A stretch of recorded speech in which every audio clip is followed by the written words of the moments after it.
Bismillahirrahmanirrahim. Greetings to all. This is an online study program, especially for the students of National University of Bangladesh. And dear student, I am Muhammad Habibur Rahman, lecturer, Department of English at Joshore Government City College, Joshore. Would like to welcome to you all to this online study program.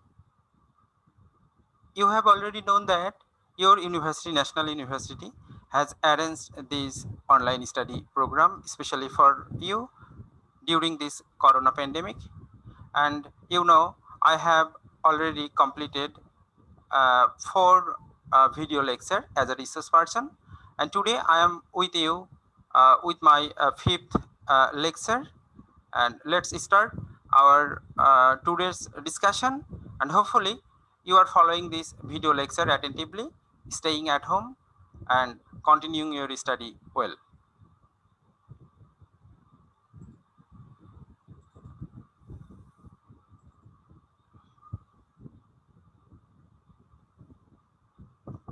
Dear student, you have already known that I am here especially for the students of master's preliminary level who are studying at Department of English.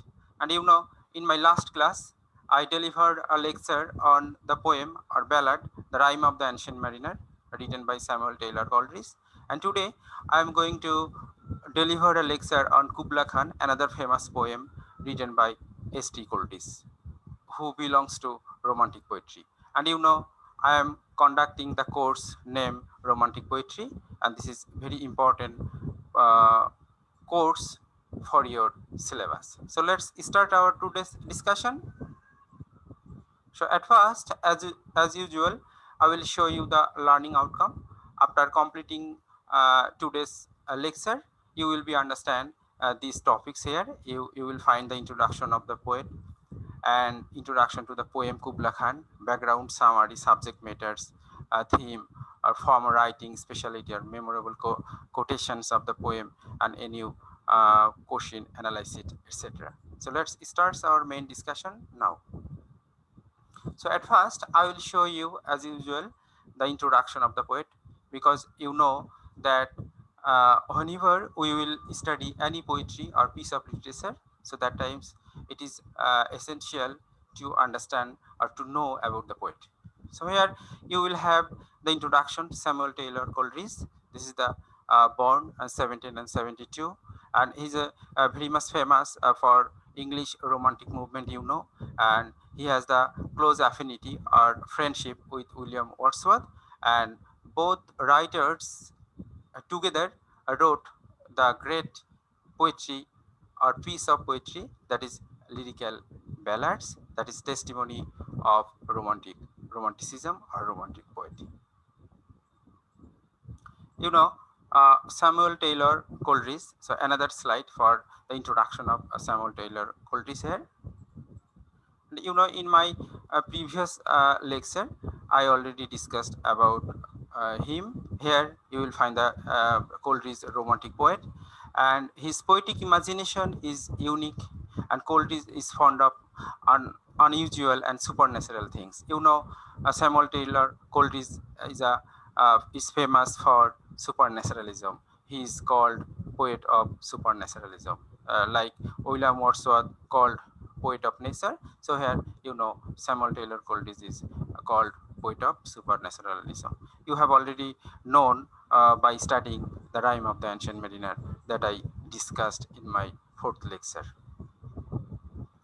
And Coleridge maintained that the true end of poetry is to give pleasure through the medium of beauty. So this is the specialty of the writer, and this is the another slide, the details about the St. Coleridge that I have already discussed in my previous lecture. Now I will show you the introduction to the poem. So this is the today's poem, and the name of the poem is Kubla Khan. Another name of the poem is A Vision in a Dream.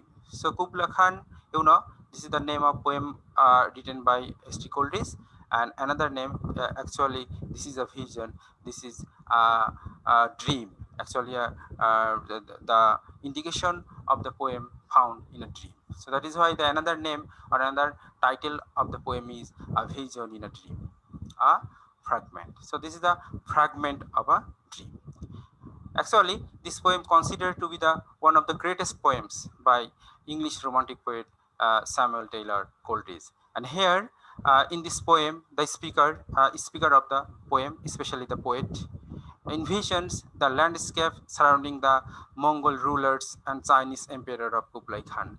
You know, the Kublai Khan is a Mongol Chinese ruler of 13th century in China, and he deserts for a palace or dome and summer palace called Janadu. Basically, Janadu is the capital city of Kublai Khan in that time, 13th century. So very much ancient.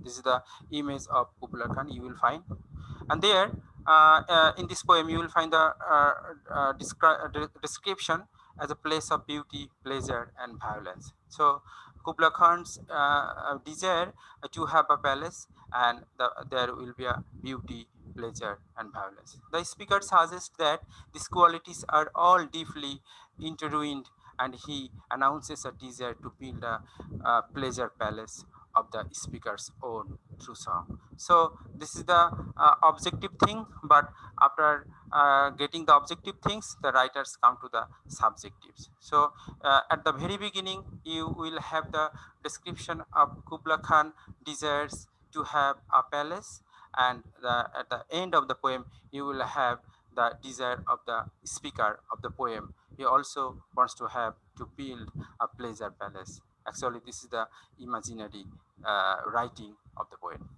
And Kubla Khan is a poem of pure romance. Romance or romanticism. And all the romantic associations are concentrated in this short poem, which is a brilliant achievement in the field of supernatural poetry. So, such type of characteristic you will find that belongs to romanticism or romantic poetry. So now I will show you the context or background of the poem. Here you will find this is the image of Kubla Khan you have already introduced. And Kubla Khan basically is one of the greatest strange and hallucinatory poems. So it is a hallucination, hallucination. So it means that is something imaginary poem. So imaginary thought or imaginary presence, but not real presence. So that is this will be called hallucinatory poems. So by English romantic poet Samuel Taylor Coleridge, who said he wrote a poem shortly after waking up from the of him influence dream in 1797. So William Wordsworth is addicted with of him that is addict or addiction. So after waking up he wrote this poem, and he gets the clue of the poem in at the time of his sleeping in dream. Basically, Coleridge was one of the founders of Romantic movement, who himself described this poem Kubla Khan as a fragment of a dream.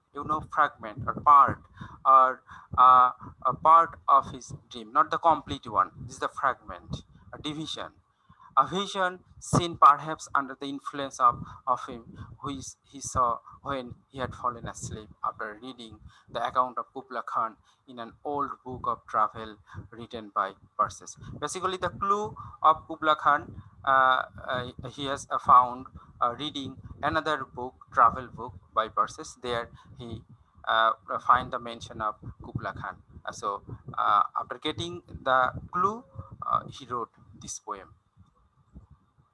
So this is the context or background of the poem. So here another information for Kubla Khan. Kubla Khan can be referred to as vision in a dream.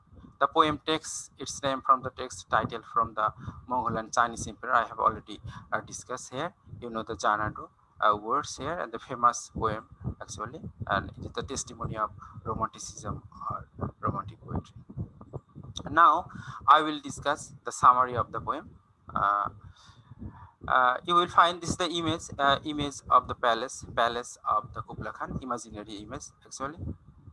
So the summary here you will find: The unnamed speaker of the poem, you will find the unnamed speaker of this poem tells that in a palace called Janadu, actually Janadu is a place, this is the capital city of the Mughal emperor of China in 13th century, Kublai Khan. So Kublai Khan is a Mughal emperor of China in 13th century, and Janadu is the capital city of Kublai Khan, and he ordered his servant to construct an impressive domed building, that is palace. Domed, you know, that is carved, that is design building, that will be palace for the pleasure and recreation on the bank of the holy river Alf, and that was a miracle of rare device because the dome was made of caves of ice and located in a sunny area.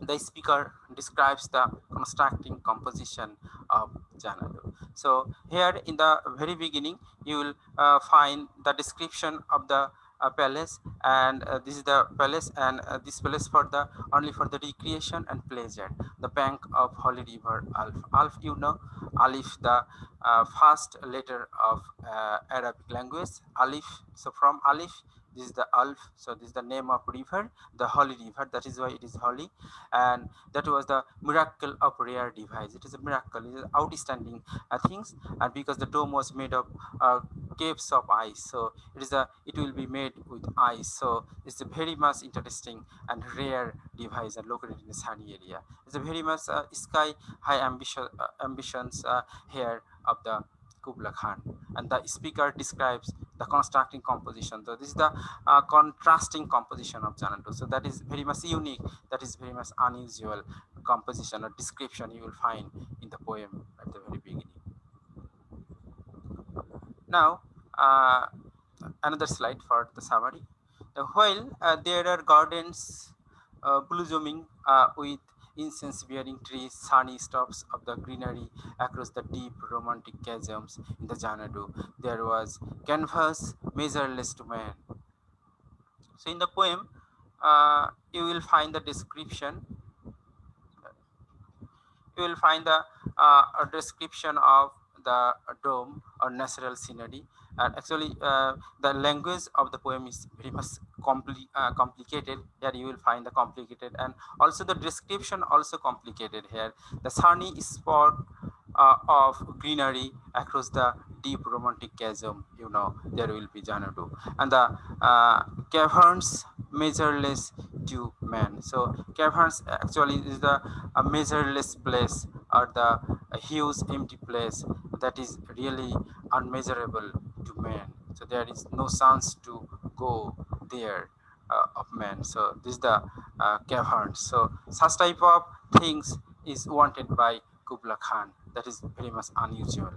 And a fountain from the huge fragments vaulted like rebounding hail, and there will be rebounding hails, the huge fragments. So I mean, amid this hostile atmosphere of nature, Kubla also hears ancestral voice professing word. So this is the such type of beauty, but this is very much hostile beauty. This is very much violent beauty. So in such type of place here, the ambitious Kubla hears the ancestral voice of professing word. So Kubla, you know, he's a king, he's a emperor, and he always fond of oil, and also he hears the ancestral voice, you know, ancestral, the old generation of his dynasty, so they prophecies that word. And however, Kubla finds relief from this joyous atmosphere through this discovery of the miraculous sunny pleasure dome made of ice. So this is the such type of palace that is made of ice. So really, it is a very rare collection, and it is really imagination. So also you will find the touch of supernatural, because such type of description or such type of desire is not possible in nature, isn't it? Naturally. So that is why it is beyond natural. So that is why it is called supernatural and miraculous, you know, miraculous sunny dome. So this is very much ambitious, and so everything this is the testimony of romanticism or romantic imagination. So now we will find the last stanza for summary. Here, in the last stanza of the poem, the narrator longs to revive a song about Mount Abora that he once heard a woman play on a dulcimer. The speaker believes that the song would transport him to a dream world in which he could build that dome in air, and in which he can drink the milk of paradise. So in this slide, I have already shown you the two slides for summary. So that two slides only description of the Kublai Khan, the emperor of China, Mughal emperor. But in the last part of the poem, you will find actually the poem consists of 54 lines. So this is the last part, and in last part or last stanza of this poem, here the writer shifted his idea from Kublai Khan to himself, and here he says, narrator as a poet, uh, he himself longs for to have a song or to have a woman that heard a woman play on a dulcimer. It's a musical instrument. So here speaker believes that the song would transport him to a dream world in which he could build a dome in the air. So here, this is the daydreamer, so like activities of S.T. Goldis. So here he himself shifted his idea from Kublai Khan to himself, and he himself at the last he want to build a dome in the air that is very much supernatural, and that is beyond natural. So this is the imaginary image for the Kublai Khan poem, and there building a dome or palace in air, the writer want to have or drink the milk of paradise. So this is really very much fantastic idea or fantastic realization of the poem. So this is the evidence or characteristic or key point of romanticism. So now here you will find another slide, creativity of Kublai Khan. You will find the creativity. Kublai Khan commands from his luxurious dome, and river Alf here. The river Alf symbolize the letter Alf, the first letter of Arabic here, the river of knowledge. So river Alf symbolize the river of knowledge. So this is important for your deep question, I think. And capital of Kublai Khan is surrounded by fertile land and beautiful gardens and the streamlet. And around the capital are the hills covered with forest on which light is falling. So this is the creativity of Kublai Khan, who is the emperor of China, Mughal emperor. Now I will discuss the subject matter or theme of the poem. So here the main theme of the poem is romanticism or poetic imagination. So now we will see what is romanticism. So romanticism is a tendency found in all literature and in all centuries, but it is used profoundly in romantic poetry. So yeah, you have, as a student of English literature, I think you know romanticism, that is the synonymous of imagination or imaginary idea, that is poetic imagination, but that will be poetic. So this idea, so here you find the almost all the ages writers follow this idea, but for romantic poetry, but for romantic age, this is the core, this is the profoundly used the romanticism. And romanticism denotes a kind of literature that is centered upon the inner rather than upon the outer world, and tries to convey the feelings of the writers in a manner exclusively expressive of his experience and his personality. So this is the definition, or this is the meaning of romanticism. So in romanticism, you have to emphasize on the inner self or the imagination rather than outer world. You have to find out, you have to look at your inner self or in your heart or in your inner mentality. So that times you will be romantic, you will have the romanticism with you. So, and this is the exclusively expressive, it will be exclusively expressive of your experience and personality. So this is the the very definition, this is the very idea of romanticism. This is very important. So this is the first lines, 5 lines of the poem. Here you will find the image. In Janadu did Kubla Khan straightly pleasure dome decree. So this is the first 2 lines of the poem. The Janadu, the Kubla Khan straightly pleasure, the very beautifully pleasure dome decree, or decree here suggests order or desires, where Alf the sacred river ran. So this is the Alf the river, name of river, through caravans measureless to man. And the Alf follows, or sorry, actually the river follows through the caravans that is measureless to man. This is beyond measurable to man, or beyond race actually, and down to the sunless sea. And there is a sunless sea, the huge sea, that is really outstanding, or great dimension of the poem. So this is the first 5 line of the poem here.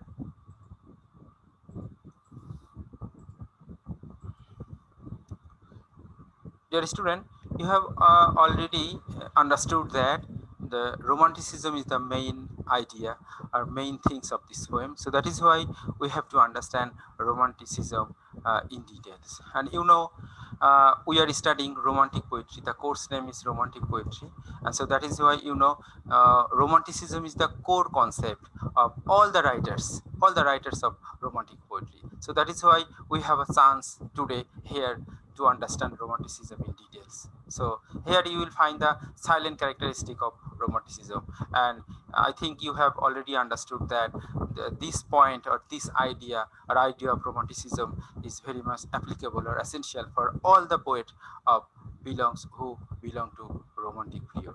So here this is the characteristic of romanticism. The first one, emphasis on emotion and imagination. So this is the first and foremost idea of characteristic of romanticism. So it will emphasize on emotion and imagination. Then you will have the number 2, deep and sincere love for nature. Of course there will be love for nature. So nature is a inevitable part for romanticism. So at first imagination, then love for nature, and love for man, a super abundant enthusiasm for humanity. So in romanticism and romantic poetry, there will also be another point, that is enthusiasm for humanity. That the writer will be very much human, and uh, they have the thirst, or they have the love for the humanity. And then love for the past, particularly for the Middle Age and for the ancient Greek life. So there will be a medieval idea or medieval things also will be available for romanticism. In the middle is the age of history of English literature. The first name or first period, Anglo-Saxon or old period. Then after Anglo-Saxon period, you will have the Middle Age that starts in 15th century. Sorry. And then you have the Restoration period, and then Neoclassical age, and after that you will find the Romantic poetry, and then Victorian, and then modern. So like this, so more middle age, the indication of middle age also found in Romantic period or in Romanticism. And another addition of strangeness of beauty. So there will be beauty. In my so next class, I will discuss the beauty that is famous for John Keats, the poet of beauty. Poet of nature William Wordsworth, poet of supernaturalism S.T. Coleridge, and poet of beauty that will be called John Keats. That will come in next class. And then a subtle sense of mystery. There will be mystery or mysticism also available in romanticism. So now another slide for the later part of the characteristic of romanticism. Here you will find an enthusiastic intellectual curiosity. So here you will find the intellectual, and there will be curious or curiosity. Enthusiastic curiosity, instinctive curiosity you will find. And love for freedom and liberty. And supernaturalism, supernaturalism, that is st Goldis, the main elements we find the poem of Samuel Taylor Coleridge. And the next one, subjectivity, the poet express their own feelings and experiences in their work. So subjectivity, the personal thought or personal feeling of the poet. Here you find our personal dealing or activities you will find in this poem. So that will be subjectivity. And then a discard for rules and convention. So in romantic poetry, there will be the detested, or there will be difference from the rules and convention, or conventional things there will be absent. And the last one is a predominance of lyricism. So there will be lyric, there will be lyricism. Lyric is a rhythmic song or poem. So of course, this will be another characteristic of romanticism. So I think this is very important characteristic, and this characteristic will be very much important to understand the romantic poetry. So now we will find the romanticism in our today's discussion, the poem Kubla Khan. So Kubla Khan is a perfect example of romantic poem, using most of the silent characteristic of romanticism, and it is about poetry, and two sections discuss two type of poem, and the power of the imagination is an important component to this theme. So imagination is the actually the poem totally based on the imagination. So this is the powerful characteristic of romanticism, and the poem celebrates creativity and how the poet is able to experience a connection to the universe through inspiration. So everything we'll find this poem Kubla Khan, that I have already discussed in summary of the poem. Another theme of the poem is theme of man and natural world. Natural world and man also they are related to each other, and we find such type of theme also in the poem of st Goldis. Here in the poem you will find the connection, nature, that is the Xanadu and the dome or palace, and the man, Kubla Khan is a man. So here is a relationship between nature and man. So this type of things is always available in the poem of romantic poetry, especially William more so than st Goldis. So another theme of the poem is supernaturalism. The most of the romantic poets use supernaturalism elements in their poetry, but Samuel Taylor Coleridge is leading romantic poet in this regard, and Kubla Khan is full of supernatural element that I have already discussed. Another theme or subject matters of the poem, the pleasure and violence. So this is the very much paradoxical thing, subject matters, that will be pleasure, but that will be violence. So this is the opposite thing. So this is called paradox, paradoxical idea. This is also important literary term for English literature. So Kubla Khan begins by announcing that it is a poem about pleasure. It proposes to describe the Mughal leaders' summer palace along with all its luxuries, and for the speaker, mysterious pleasures. However, the poem soon takes a curious turn. Instead of describing luxurious description or brilliant jewels, it focuses mainly on the river that runs through the ground of the palace. So at first you will find the luxurious description or pleasurable description of the palace, but soon you will find the description of the river, and that is very much violent, that is very much dangerous, that follows or runs through the palace. Here in the next part you will find what is more, instead of describing the river in pleasant term, it often focuses on the river's violent energy. So here you will find the river, but that is violent. So through this description, Kubla Khan suggests that pleasure and beauty are neither simple nor uncomplicated or not easy. Rather, the poem shows pleasure and beauty come from the conflict between opposing forces, and that they always contain some degree of violence and ugliness. So pleasure and violence. So if you want to have pleasure, so that times you have to face violence. So this is the paradoxical idea of the poem. Now I will show another subject matter or theme of the poem here, that is creativity and reason. So here we will find, though the speaker describes the grounds of Kubla Khan's palace in details, the speaker also hints that this physical feature, this uh, sorry, these physical features are not entirely literal. Indeed, the poem's dreamlike, hallucinatory tone seems to invite the reader to treat the speaker's description an allegory for creativity and the human mind. Dear student, you have already known that this is the poem of imagination, this is a poem of hallucination. So, but if you want to do anything, something creative, so that times you have to imagine, and with your imagination, you will have the creativity. So, creativity and reason that will always come from the imagination. That is found in this poem. Another important theme, that is limits of creativity. Kubla Khan can be read as an extended metaphor and allegory.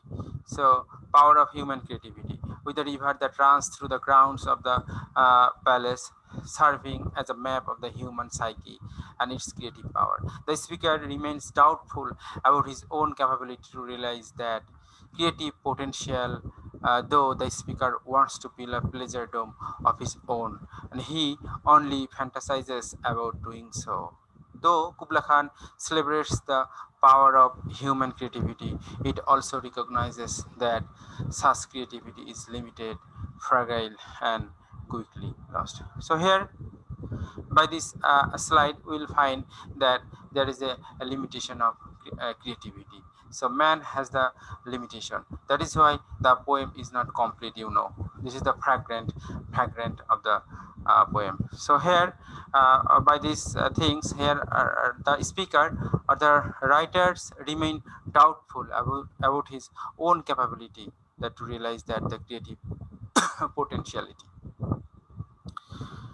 And though the speaker wants to build a pleasure dome for his own, but he is very much doubtful that whether will it be possible or not. So such type of things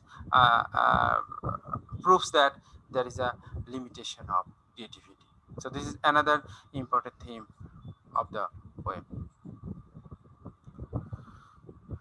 Now, I will discuss the form or style of the poem. I have already mentioned that the poem is 54 line. This is a very much chant-like musical invocation. Kubla Khan. This is very much charming, and a result from Coleridge's masterful use of iambic tetrameter. So here you will find the very excellent meter, that is tetrameter, 4 feet meters, and the iambic and unstressed and stressed syllable, and altering rhythm. Schemes, rhyme scheme, alternating rhyme scheme here. The first stanza is written in tetrameter with the rhyme scheme. This is the rhyme scheme, and then you will find this rhyme scheme, and the after you will. So such type of, this is the style or form of the poem. So you will find in this poem. So here, another, this is the context. So the poem, basically Coleridge's inspiration for this poem was the drug addiction. Actually, the ST Coleridge is drug addicted, and that is why caused by of him. And perhaps this poem is based on 5 human senses, and the legend is that he dreamed over 300 lines, but he was interrupted by a man from Burlock, so the poem remains incomplete. So that is why the poem is called a vision, dream, but that is fragmented. So this is the context of the poem. So here the theme of nature also is introduced at the beginning of the poem, is continued throughout, and with reference to the river, water, dark, musical, unrealistic surroundings. So I have already discussed here, and you will have to consider metaphor for the man tries to control nature, and man-made paradise is annihilated or destroyed or replaced with the true form of nature in the form of a pleasure dome with a cave of ice. So this is the another slide, and this is also the testimony of importance, or Janadu. So with Janadu, and the last line of the poem is drink the milk of paradise. So this is the reference of farewell to king, who writers used the reference from the Kubla Khan. So that is why it proves that it is very famous. So now I will show you the memorable quotation of the poem. So this is the first line, first five lines of the poem. In Janadu did Kubla Khan, I have already discussed, stately pleasure dome degree, and where Alps the sacred river ran through grave and measureless to man, down to the sunless sea. Dear student, I have already discussed it in my previous slides. So now I will show you the a new question analysis, the brief question you will find. So what type of poem is Kubla Khan? You have already known that these are romantic poem, an original poem because of spontaneous and exact representation of the poet imagination. So this proves this is the poem of romantic poetry. Why this poem, the poem Kubla Khan called a dream poem? So I have already discussed that Coldis claim the whole poem Kubla Khan comes to him in his dream. So under the spell of him. So being awoken, he just wrote down the reflection of his dream. So the poem is called the dream poem. So that is why this is the name dream called dream poem. So another question here, who is Kublai Khan? I have already discussed the Mughal emperor of China during 13th century. And what is Janadu? So such type of question you will have. Janadu is the name of capital city of Kublai Khan. This is the image of Kublai Khan you will find. And why did Coleridge consider the river Alf as a sacred river? Here you will find the idea. Coleridge considered Alf as a sacred river as it was fertilizing the land of its bank as well as the land area of Kubla Khan's paradise dome. So this is the image you will find. This is the river, imaginary. I think this is the imaginary picture or images. So another question you will find: what does the flow uh, of the sacred river Alp symbolize? So the flow of the sacred river Alp symbolize the spontaneity of life and its liveliness. This is very important. This is the imaginary picture, Kubla Khan Palace, the very fantastic and very much imaginary, I think. And what is the symbolic connection between river Alp and the sunless sea? In the poem, Kubla Khan Colditch symbolically shows that the river Alp as a symbol of life follows forward and finally falls down in the sunless sea, which is the symbol of death. So this is the very fantastic relation between the Alf and the sunless sea. So Alf is the symbol of life, and the sunless sea is the symbol of death. So this is a very fantastic simile or similarity or metaphor. You know that is the famous literary term or mostly frequently used literary term. Another images, this is the sculpt of Kubla Khan. So here you will find another things. So you also mentioned the woman's hairs. Why was the woman wailing? The woman was wailing for her demon lover who left her after a deep love with her. So here you will find the damsel mean the word from taken from text. The damsel means the young maiden. So such type of question, I think that will be very much important. And now I will show you the short question here. I have already discussed, romanticism, supernaturalism, and Kubla Khan. Here you will find. So such type of question is important for you. Now I will show you the broad question here. The romanticism, elements of romanticism, Kubla Khan with reference. This is very important. And Coleridge handles supernatural element poem Kubla Khan. This is the suggestive question. So I have already discussed. If you follow my previous slides, you will have the answer, all of you. So I think you will attentively follow my lecture, and that's all for today. Hopefully so you will following my lecture attentively, and in the next class I will discuss on PV Shelley, Percipi Shelley, and hopefully you will be available with me and staying at home and maintaining the health rules. You will continue your study attentively, and all the best for you, and thank you all for being with me. Allah Hafez.